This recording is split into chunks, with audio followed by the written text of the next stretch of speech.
Hello everyone, welcome back to another আড্ডা।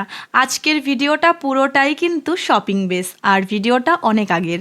পুজোর সময় 3 বোনে মিলে শপিং করতে বেরিয়েছিলাম, আর একসাথে সারাটা দিন খুব মজায় কাটিয়েছিলাম। আজ হঠাৎ এডিট করতে গিয়ে চোখে পড়লো, আগে জানো তো 3 জনে মিলে কত আড্ডা হাসি ঠাট্টা করতাম, আর এখন সেরকমভাবে হয়ে ওঠে না। তাই কিছুদিন বাদে বাদে আমি বাড়িতে গেলেই আখি আমাদের বাড়িতে চলে আসে, আর আমরা 3 জনে মিলে আগের মতো করে সময় কাটানোর চেষ্টা করি। হয়তো কিছুদিন বাদে ওদের দুজনেরও বিয়ে হয়ে যাবে, 3 বোনের আলাদা আলাদা বাড়ির ঠিকানা হবে।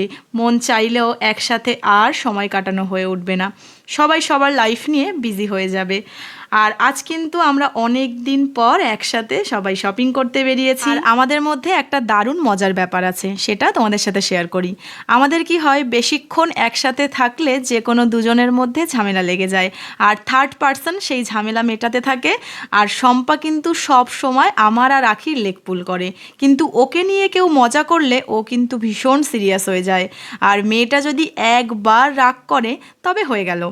রাগ ভাঙানোটা যে কতটা টাফ সেটা শুধুমাত্র তারাই জানে যারা ওকে একবার রাগিয়েছে। তো এই ছিল আমাদের বোনেদের গল্প। হয়তো সমস্ত বোনেদের মধ্যে এরকম কিছু গল্প থাকে।